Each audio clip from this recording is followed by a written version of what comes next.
Hello and welcome to this final online lesson. My name is Mr. Hoven, and today we are going to be doing a quick review of the 9/11 attacks and focusing quite a bit on the war in Iraq. Again, this is our final video of the year. Yay! Hooray! Final video! And I'll try to make it as quick and painless as possible. So, let's go ahead and get started. So September 11th, 2001, a second date which will live in infamy. Both towers of the World Trade Center of New York City are hit by hijacked passenger planes. The Pentagon was hit by a third plane that was also hijacked, and a fourth plane, known as United 93, was crashed into a Pennsylvania field. Many believe its target was the White House. This was the first time since Pearl Harbor that there had been a direct attack on U.S. civilians on the home front. So, a second day which will live in infamy? Why? Attack on the home front. And it begins our involvement in the Middle East, war on terror, and war in Iraq. So as the nation mourns, in his address to the nation, President Bush vowed to find those responsible and bring them to justice. All government agencies worked tirelessly to find those who were responsible or who claimed responsibility for these terrorist acts. And the terrorist group Al-Qaeda, led by Osama bin Laden, claimed responsibility for the attacks on 9/11. This terrorist group was based out of Afghanistan, and the government began mobilizing troops.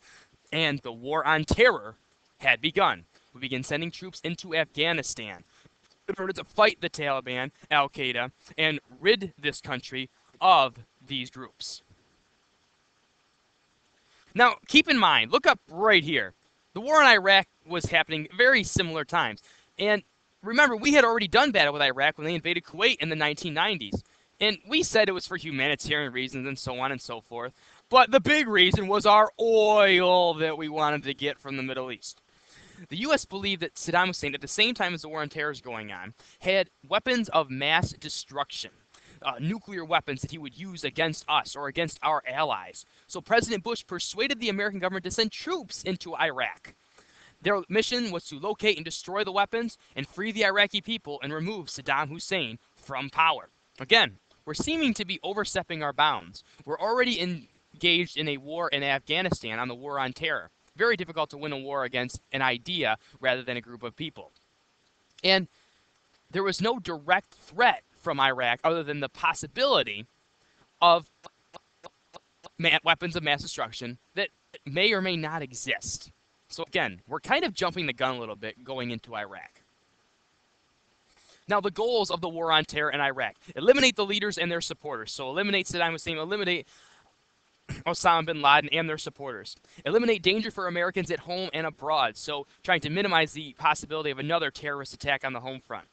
Free those people who were oppressed. So in Afghanistan, just like in Iraq, there were groups of people that were oppressed by the individuals that were running the government or had power.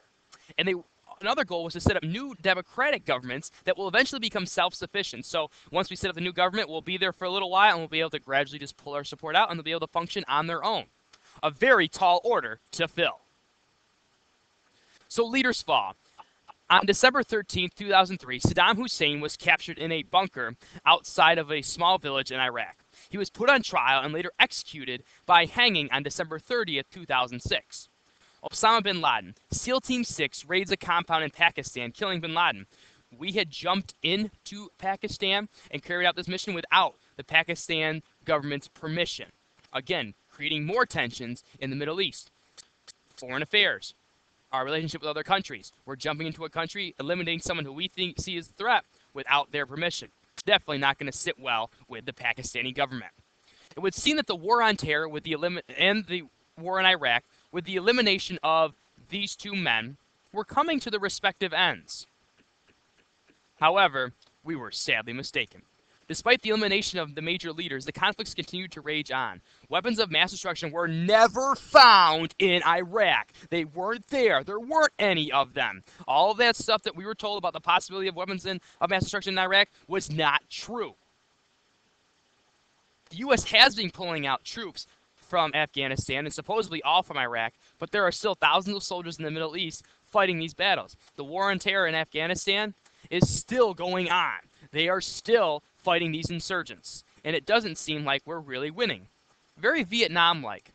They're not focused on winning the conflicts. They're more focused on just tiring the U.S. out so we kind of give up and pull out. Again, are we seeing a similar trend here? Getting involved with countries when really, can we win? Is it our business? Should we be there? Foreign affairs.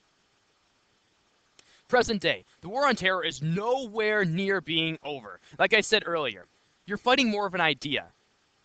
And it's hard to pinpoint, okay, we're going to go after Al-Qaeda, but then should we go after another group that's seen as terrorism? So the war on terror is an endless one. It's one that many people think is not possible to win because terrorism happens every day here in the United States on big and small scales, and terrorism happens throughout the world. So how can you beat this idea rather than just a single group of people? The country of Iraq is in the middle of a civil war now, present day, 2014, as groups are beginning a revolution in the northern part of the country with a goal of taking over Iraq's capital of Baghdad. President Obama has pledged not to send military forces back into Iraq, but it may be unavoidable. As of this morning, Monday, the 16th of June, 2014, 100 troops will be sent to protect our embassy. So it may be unavoidable that we send more troops back into Iraq. The U.S. has become completely intertwined in many crises in the Middle East because of these two wars. And acting as the world's policeman has seemed to forever involve us in foreign affairs. So think about it. In your opinion, was it a good idea to become involved in Iraq? How has our involvement in this conflict impacted us? Has it benefited us? Because keep in mind, we freed a lot of people from oppression. We saved a lot of young individuals' lives and gave them rights. But it seems to be an uphill struggle. And then it comes down to the question of, when do we pull out, or do we ever? And how do we protect Americans at home and abroad if Iraq falls back to the way it was before? That about wraps things up for today. Hope you enjoyed this online lesson, and best of luck in all of your futures.